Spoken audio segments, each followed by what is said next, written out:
Video है, आप सभी ने एक फिल्म देखी होगी, नायक फिल्म। नायक फिल्म का सेम दृश्य आज इस देश के अंदर लागू हो रहा है। ये वीडियो को जरा ध्यान से सुनिएगा। काम करते हैं, अगर इनमें से किसी को भी हाथ लगाया तो हमारा सपोर्ट चला जाएगा। दुकानें लूट रहे हैं, बसें जला रहे हैं सर, पब्लिक प्रॉपर्टी की खतरा हो रही है। You have to issue shooting order sir. अरे शूटिंग ऑर्डर देना होता तो कब का दे चुका होता। कुछ बसें जलती है तो जलने दो, दुकानें लुटती है तो लुटने दो। मैं 2-4 को पकड़कर एक कमेटी बनाकर स्पॉट पर भेजता हूँ। आपने 4 साल से पहले तो एग्जाम नहीं निकाला, और एग्जाम निकाला तो आपने डायरेक्ट उनको 4 साल के लिए कर दिया। ये बताइए मुझे, बंदूक भी घर से लेके आनी है, और कल को जब युद्ध होगा, कल को अगर लड़ाई होगी, तो अगर लड़ाई के अंदर सेना के जवान यूं कहेंगे कि भैया आप आगे जाइए पहले, क्योंकि आप पक्के हैं। मेरा क्या है, मैं तो 4 साल के बाद ड्यूटी पे हट जाऊंगा, तो मैं गोली क्यों खाऊं? आप जाइए, आप पक्के हैं। अरे भाई, आप एक बात मुझे बताइए कि आप पेंशन के चंद पैसे बचाने के लिए क्यों आप ये सब काम कर रहे हैं? क्योंकि 5 साल की नौकरी होगी तो पेंशन देनी पड़ेगी, और पेंशन के चंद पैसे बचाने के लिए ये लोग ये हालत कर रहे हैं देश की आर्मी की।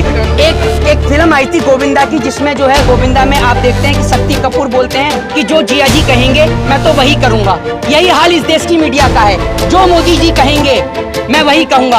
आपने सुना नहीं कि इसके बाद क्या किया जाएगा? इन सब के लिए एक कमेटी गठित कर दी जाएगी। कमेटी गठित करने के बाद मोदी जी आएंगे और थोड़ा सा आंख में विदाउट ग्लिसरीन के थोड़ा सा भावुक हो जाएंगे, मीडिया लगा देगी, नरेंद्र मोदी जी रोए, मोदी जी हो गए भावुक, और उसके बाद में अंधभक्त जो हैं वो सब, देखा नहीं मोदी जी को कितना प्यार है देश से, मोदी जी रो गए आर्मी को लेकर। को आपको दिखाना चाहता हूँ, उसके बाद एक वीडियो प्ले करूंगा, उसके बाद वीडियो को स्टार्ट करूंगा। ये फोटो कोई कश्मीर की नहीं है, ये फोटो है बिहार के पटना की, जहां पर देश के नौजवान आज सड़कों पर बैठे हुए हैं। और ये नौजवान उस दिन भी सड़कों पर बैठे थे जब ये रोजगार मांग रहे थे।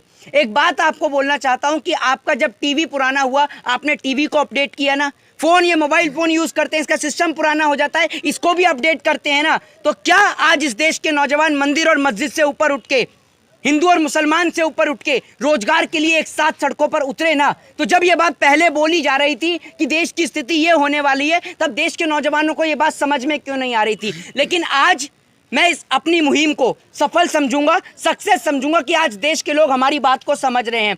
एक व्यक्ति है जो कंटिन्यू नॉन स्टॉप हमें सोशल मीडिया पे लगातार गाली लिखता था, हर एक वीडियो पे वो अभद्र टिप्पणी किया करता था, लेकिन कल वो व्यक्ति मुझे क्या लिखता है वो मैं आपको सबसे पहले पढ़ के सुनाऊंगा, और उनके नाम के साथ में। सबसे पहले मैं आपको वो उस व्यक्ति का नाम के साथ में पढ़ के सुनाऊंगा कि कल उस व्यक्ति ने क्या लिखा है। इस व्यक्ति का नाम है पवन धैया। पवन धैया लिखते हैं कि आज भाई को सुनकर दिल को सुकून मिल रहा है। भाई, मैं आपसे माफ़ी मांगता हूं, अब तक मैं आपके विरोध में था, आपने मेरी आंखें खोल दी। अब इस सरकार ने मेरी आर्मी की भर्ती का एग्ज़ाम था, उसे बर्बाद कर दिया है। मैं आपसे माफ़ी मांगता हूं, मैं आपको हर वीडियो में गाली लिखा करता था, अभद्र टिप्पणी लिखा करता था। इस व्यक्ति का नाम, इस शख्स का नाम पवन धैया है। आज ये माफ़ी मांग रहा है क्योंकि आज इसको खुद समझ में आया कि इसका रोजगार इससे चला गया है। अब आपको एक वीडियो प्ले करके दिखाता हूँ। ये वीडियो है, आप सभी ने एक फिल्म देखी होगी, नायक फिल्म। नायक फिल्म का सेम दृश्य आज इस देश के अंदर लागू हो रहा है। ये वीडियो को जरा ध्यान से सुनिएगा। काम करते हैं, अगर इनमें से किसी को भी हाथ लगाया तो हमारा सपोर्ट चला जाएगा। दुकानें लूट रहे हैं, बसें जला रहे हैं सर, पब्लिक प्रॉपर्टी की खतरा हो रही है। You have to issue shooting order sir. अरे शूटिंग ऑर्डर देना होता तो कब का दे चुका होता। कुछ बसें जलती हैं तो जलने दो, दुकानें लुटती हैं तो लुटने दो। मैं 2-4 को पकड़कर एक कमेटी बनाकर स्पॉट पर भेजता हूँ, तब तक संभालो। क्या 4 पैसे का? आप सभी ने देखा होगा, लास्ट में बोलता है कि क्या 4 पैसे का सीएम है। यही हालत आज इस देश की हो रही है। पूरा नायक फिल्म वाला सीन इस देश के अंदर लागू हो रहा है। कश्मीर से कन्याकुमारी तक पूरा भारत जल रहा है। प्रधानमंत्री अपनी सैर पे बिजी हैं। मैं प्रधानमंत्री जी से पूछना चाहूंगा, आज आपके कलेजे को ठंडक मिल रही होगी ना?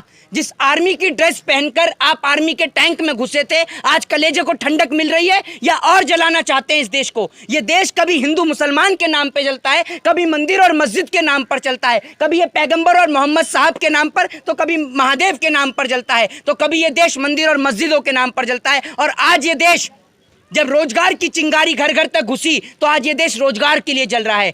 आपसे हम पहले ही बोल रहे थे कि ये देश की स्थिति देश में होने वाली है, लेकिन देश के रोतू प्रधानमंत्री अभी कुछ दिन में, जितना हमें सूत्रों से पता चल रहा है, कुछ दिन में प्रधानमंत्री जी टीवी चैनल पे आने वाले हैं और रोकर दिखाएंगे, और रो के दिखाने के बाद बोलेंगे कि मेरा ये जो फैसला है, ये लोग योजनाएं जो हैं वो लोगों को समझ में नहीं आई, इसीलिए अब मैं इस फैसले को वापस लेता हूं। पहले आप पूरा देश जलाते हैं, पूरे देश में आग लगाते हैं, उसके बाद आप फैसलों को वापस लेते हैं। नरेंद्र मोदी जी को शर्म आनी चाहिए कि आज पूरा देश जल रहा है। आर्मी की भर्ती कोई देश के अंदर छोटी मोटी भर्ती नहीं होती है। आपने 4 साल से पहले तो एग्जाम नहीं निकाला, और एग्जाम निकाला तो आपने डायरेक्ट उनको 4 साल के लिए कर दिया। ये बताइए मुझे, बंदूक भी घर से लेके आनी है क्या? ये बता दीजिए आप मुझे, बंदूक भी घर से लेके आनी है? और कल को जब युद्ध होगा, कल को अगर लड़ाई होगी, तो अगर लड़ाई के अंदर सेना के जवान यूं कहेंगे कि भैया आप आगे जाइए पहले, क्योंकि आप पक्के हैं। मेरा क्या है, मैं तो 4 साल के बाद ड्यूटी पे हट जाऊंगा, तो मैं गोली क्यों खाऊं? आप जाइए, आप पक्के हैं। तो ये लोग, जो लोग देश से प्यार करते थे, देश के प्रति उनकी एक आस्था थी, देश के तिरंगे के प्रति एक सम्मान था, वो सम्मान पूरे देश के अंदर के लोगों में है। लेकिन वो लोग जो आर्मी के लिए तैयारी करते हैं, वो कई साल लगा देते हैं, अपनी जिंदगी की मेहनत को लगाते हैं, और तब जाके आर्मी की भर्ती में उनका सिलेक्शन होता है। तो क्या इस देश की सरकार, जो लगातार नौजवानों के साथ, उनके भविष्य के साथ खिलवाड़ कर रही है, क्या प्रधानमंत्री मोदी को यह चीज समझ में नहीं आ रही है? प्रधानमंत्री मोदी जी एक एक्टर है जिसको रोने के लिए ग्लिसरीन की जरूरत होती है। मोदी जी बिना ग्लिसरीन के भी रोकर दिखाएंगे, आपको टीवी चैनल्स पे देख लीजिएगा। वो तो कह रहा है कि ये युवाओं के बेहतरी के लिए है। अरे किसानों की बेहतरी के लिए भी तो था बिल, किसानों की बेहतरी लिए भी तो था। आप एक बात मुझे बताइए, ये देश चल रहा है या मजाक चल रहा है? रात को 8 बजे आते हैं, बोल देते हैं नोटबंदी लागू, फिर आते हैं दोपहर में देश में लॉकडाउन लागू, फिर आएंगे और इस देश के अंदर बोलेंगे डिमोनेटाइजेशन हो गया, फिर इस देश के अंदर बोलेंगे कि किसान बिल लागू हो गया। अरे भाई, देश चल रहा है, ये डेमोक्रेसी है, लोकतंत्र है, ये मजाक नहीं है कोई कि आप जब मर्जी आएंगे, जब आपका मन करेगा तब आप मुंह उठा के आएंगे, लॉकडाउन लगाएंगे, नोटबंदी करेंगे, किसान बिल लागू करेंगे, अग्निपथ को लागू करेंगे। अरे भाई, आप एक बात मुझे बताइए कि आप पेंशन के चंद पैसे बचाने के लिए क्यों आप ये सब खत्म कर रहे हैं? क्योंकि 5 साल की नौकरी होगी तो पेंशन देनी पड़ेगी, और पेंशन के चंद पैसे बचाने के लिए ये लोग ये हालत कर रहे हैं देश की आर्मी की। उसके बाद कुछ लोग इतने निर्लज लोग हैं, कुछ लोग इतने नीच लोग हैं, उनको कहूंगा वो देश के नौजवान जो है ना, उनको वाकई में ही, ऐसे नौजवानों को हिंदुस्तान में रहने का कोई हक नहीं है। ऐसे नौजवान तो वाकई में ही पाकिस्तान चले जाएं। कुछ नौजवान लिखते हैं इसमें भी, हिंदू और मुसलमान, कि ये लोग जो बस को आग लगा रहे हैं, ये लोग जो ट्रेन फूंक रहे हैं, ये मुसलमान हैं। अरे देश का नौजवान रोजगार मांग रहा है, देश के नौजवान को ये समझ में नहीं आ रहा, क्या एक आर्मी का सैनिक जब वो आर्मी से 4 साल के बाद निकल जाएगा, ऑटो रिक्शा ड्राइव करेगा और पीछे लिखवाएगा पूर्व सैनिक, तो क्या आपको ये अच्छा लगेगा? बताइए आप मुझे। आपने देश के अंदर आर्मी का मजाक बना दिया है, देश के अंदर ये सब मजाक चल रहा है। मोहित जी, सरकार का तर्क ये है कि जो नौजवान तैयारी कर रहे हैं, वो उनको ये समझ में नहीं आ रहा है कि ये उनके फायदे के लिए लाया गया है।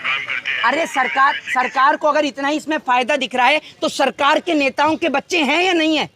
ये बताइए आप मुझे, या एक भी नेता का बच्चे नहीं है, सारे के सारे प्रधानमंत्री मोदी जी की तरह हैं? ये बता दीजिए मुझे, किसी नेता के तो बच्चे होंगे। अमित शाह का बेटा है जय शाह, ठीक है, शिवराज सिंह चौहान का बेटा है जो LLB कर रहा है, अभी उन्होंने ट्वीट भी डाला था। तो अपने बेटों को अग्निपथ में भर्ती कराइए, अपनी बेटियों को अग्निपथ में भर्ती कराइए, स्मृति ईरानी के बच्चों को अग्निपथ में भर्ती कराइए। देश के नौजवान को पहले जैसी आर्मी चाहिए, पहले जैसा BSF चाहिए। उनको ये 4 साल वाला आर्मी का ढोंग ढतूरा नहीं चाहिए, उनको देश के लिए जंग लड़नी है। अरे आपके पैसे से उसको प्रेम नहीं है, वो अपने सरहद की हिफाजत करना चाहता है, अपनी भारत माँ के लिए खड़ा होना चाहता है। कारगिल में जिस नौजवान ने जान दी, देश के अंदर 1966 में जिन देश के जवानों ने लड़ाई लड़ी, 1972 ताशकंद समझौता, शिमला समझौता, कारगिल, ये सब लड़ाई में किसने जाने दी हैं? देश की आज़ादी में किसने जान दी हैं?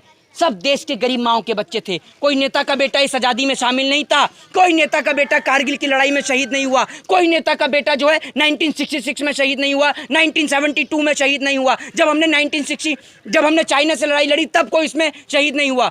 मरने वाला, शहीद होने वाला देश के लिए एक गरीब माँ का बेटा है, और आज आप उस गरीब माँ के साथ खिलवाड़ कर रहे हैं। लेकिन आज बड़ी खुशी हुई मुझे ये सब चीजें देखकर कि आज देश का नौजवान जो हिंदू और मुसलमान के नाम पर लड़ रहा था, पैगंबर मोहम्मद साहब और महादेव के नाम पर लड़ रहा था, आज दोनों एक दूसरे के कंधे पर हाथ रखकर एक साथ चलकर बोल रहे हैं कि आज लड़ाई मजहब की नहीं है, आज लड़ाई मंदिर और मस्जिद की नहीं है, आज लड़ाई है रोटी की, आज लड़ाई है तिरंगे की, आज लड़ाई है रोजगार की। और अगर हम आज चुप हो गए तो जिंदगी में कभी नहीं बोल पाएंगे। तो आज आपको बोलना है अपने हक और अधिकार के लिए। आज आपको सत्य और अहिंसा का महात्मा गांधी का रास्ता याद करना है। और आप देश के नौजवान हैं, आपके हाथ में इस देश का भविष्य है। तो आपको अपने घर और मकानों से बाहर निकलना है और शांतिपूर्ण तरीके से प्रदर्शन करिए। वो हमारा लीगल राइट है, लेकिन शांतिपूर्ण तरीके से करिए। मोहित जी, सरकार ये कह रही है कि कुछ राजनीतिक पार्टियां हैं और विपक्षी पार्टियां हैं जो इस आंदोलन को भड़का रहे हैं और देश में जो जगह जगह हिंसा हो रही है उसके पीछे भी कोई ना कोई राजनीतिक साजिश लग रही है। भारतीय जनता पार्टी के नेताओं का जब कुटावा चढ़ रहा है, अगर आपको लगता है कि देश के अंदर विपक्ष की बात इतना ही सुनते हैं देश के नौजवान, तो विपक्ष आज विपक्ष में कैसे बैठा है और आप सत्ता पक्ष में कैसे बैठे हैं? इस सवाल का जवाब दीजिए। क्या आप बेईमानी से सत्ता पक्ष में बैठे हैं? बताइए ना आप मुझे। आज लाखों की संख्या में नहीं, हजारों करोड़ों की संख्या में देश के कोने कोने में नौजवान सड़क पे है। देश की राजधानी दिल्ली से लेकर तेलंगाना से लेकर उत्तर प्रदेश से लेकर आगरा से लेकर बिहार के बलिया से लेकर पटना तक आज देश का पूरा नौजवान सड़कों पर उतरा हुआ है। अगर इतना सारा नौजवान विपक्ष के साथ है तो विपक्ष में कैसे? इस सवाल का जवाब भी दीजिए। क्या मोदी जी बेईमानी से सत्ता में आते हैं? क्या ईवीएम में वाकई में ही गड़बड़ी है? इस सवाल का जवाब दीजिए। तो वही जी हमारा अगला सवाल है कि मीडिया कर्मियों के ऊपर भी गुस्सा फूट रहा है। आपने सुना होगा कई सारे ऐसे मामले सामने आए हैं जहां पर जो मेन स्ट्रीम मीडिया के एंकर जो स्टूडियो में बैठते हैं, इसी का हवा लेते हैं, उनके एंकर जब ग्राउंड रिपोर्ट पे जा रहे हैं तो उनको कूटा जा रहा है। ये इसको आप कैसे देख रहे हैं? जब आप एक बात मुझे बताइए, आप उनको लिख रहे हैं उपद्रवी, आप किसान को लिखेंगे आतंकवादी, खालिस्तानी, पाकिस्तानी। अरे आप ही हिंदुस्तानी हैं। जो एसएससी जीडी के लिए प्रदर्शन करे वो आतंकवादी, खालिस्तानी, पाकिस्तानी। पेपर लीक हो जाए वो उसके लिए आवाज उठाए वो खालिस्तानी, पाकिस्तानी, आतंकवादी। आप अकेले देशभक्त हैं। अकेले अमित शाह का बेटा इकलौता देशभक्त है। स्मृति ईरानी के बच्चे देशभक्त हैं और शिवराज सिंह चौहान के बच्चे देशभक्त हैं। बाकी सारे देश विरोधी हैं। मीडिया तो कहती है कि जो सेना में भर्ती होने वाले हैं वो तो अपने घर में बैठ के तैयारी कर रहे हैं। ये जो हुड़दंगी कर रहे हैं इनको तो सेना से कोई लेना देना नहीं। हाँ। इनको अपनी राजनीति चलानी है। आप एक बात मुझे बता दूं आपको, ये एसी की हवा खाने वाली आर्मी की भर्ती नहीं है जो घर के अंदर तैयारी हो जाती है। सुबह 4 बजे उठ के दौड़ लगानी पड़ती है।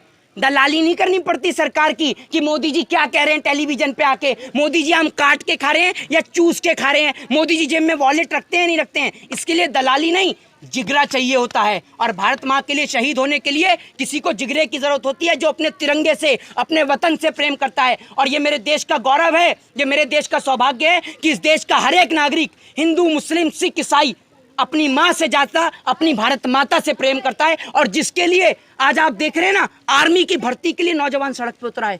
तो सोच लीजिए कि तिरंगे से कितना प्यार करता है नौजवान। लेकिन नौजवान तो सड़क पे उतरा है, लेकिन जो ये हिंसा हो रही है, ट्रेनों को जला दिया गया, बस को जला दिया, इसका क्या आप समर्थन कर रहे हैं? देखिए, हिंसा निश्चित तौर पर गलत है और हिंसा हम बोलेंगे उन नौजवानों को कि आक्रोश में आके कुछ भी इस प्रकार का कोई आप एक्शन मत उठाइए। आप देश की सरहद की हिफाजत करना जानते हैं तो ये हमारे देश की संपत्तियां हैं। हमारे देश की संपत्तियों को किसी भी प्रकार की हानि और नुकसान ना पहुंचाए, क्योंकि हमारी लड़ाई सरकार के कानूनों से है। हमारी लड़ाई देश की सरकारी संपत्तियों से नहीं है, हमारी लड़ाई बसों से, ट्रेनों से नहीं है, हमारी लड़ाई सरकार के कानूनों से है। और हम सरकार के कानूनों से लड़ाई लड़ेंगे, लीगल प्रोसेस भी करेंगे, कोर्ट तक जाएंगे और उसके बाद भी अगर हमारी मांगे पूरी नहीं हुई तो हम धरना प्रदर्शन और प्रोटेस्ट करेंगे। और जैसे 1 साल किसान आंदोलन का चला, ठीक उसी प्रकार से एक बार नौजवान देश का सड़कों पर बैठेगा शांतिपूर्ण तरीके से। हमारा एक सवाल और है कि ये मीडिया का भी चरित्र थोड़ा बदला हुआ दिख रहा है। अभी आप हाल में ही देखे होंगे कि नुपुर शर्मा के विवादित बोल के बाद कई जगह जो है प्रोटेस्ट हुए हैं और उसके बाद मीडिया जिस तरह से मुसलमानों पे हमलावर थे और बुलडोजर उनके घरों पे चल रहे थे, तो क्या लगता है कि जिसमें जो उपद्रव मचा रहे हैं, सारे छात्रों को नहीं बोल रहे हैं, लेकिन जो उपद्रव मचा रहे हैं उनके घरों पे बुलडोजर चलेगा? अरे बुलडोजर अगर सरकार की चलाने की औकात थी तो अमित शाह अब तक ना बेघर हो चुके होते, क्योंकि अमित शाह खुद तड़ी पार हैं। अगर बुलडोजर सरकार चला रही होती तो योगी आदित्यनाथ जो हैं वो फुटपाथ पे रह रहे होते, क्योंकि योगी आदित्यनाथ के ऊपर भी कई गंभीर धाराओं में मुकदमे दर्ज थे। आज भले ही आरोप मुक्त हो गए क्योंकि आप चीफ मिनिस्टर हैं सर, आप चीफ मिनिस्टर, आप मुख्यमंत्री हैं। आपने सुना नहीं कि इसके बाद क्या किया जाएगा? इन सब के लिए एक कमेटी गठित कर दी जाएगी। कमेटी गठित करने के बाद मोदी जी आएंगे और थोड़ा सा आंख में विदाउट ग्लिसरीन के थोड़ा सा भावुक हो जाएंगे, मीडिया लगा देगी, नरेंद्र मोदी जी रोए, मोदी जी हो गए भावुक, और उसके बाद में अंधभक्त जो हैं वो सब, देखा नहीं मोदी जी को कितना प्यार है देश से, मोदी जी रो गए आर्मी को लेकर, सेना को लेकर। अरे मोदी जी को देश से अगर प्यार होता तो आज मोदी जी देश के नौजवानों के लिए इस कानून को 1 सेकंड में वापस ले लेते, क्योंकि मोदी जी को प्यार तो कॉर्पोरेटर सेक्टरों से है, बिजनेसमैनों से है, अंबानी और अडानी से है। सेना के जवानों से उनको क्या प्रेम? एक फिल्म आई थी गोविंदा की, जिसमें जो है गोविंदा में आप देखते हैं कि शक्ति कपूर बोलते हैं कि जो जिया जी कहेंगे मैं तो वही करूंगा। यही हाल इस देश की मीडिया का है, जो मोदी जी कहेंगे मैं वही कहूंगा। मोदी जी अगर दिन को दिन कहें, मोदी जी अगर दिन को रात कहें तो मैं रात कहूंगा, और अगर वो रात को दिन कहें तो मैं दिन कहूंगा। ये वही वाला हिसाब है मीडिया का। तो जो मोदी जी कहेंगे मीडिया तो वही करेगी। जय हिंद, जय भारत, वंदे मातरम।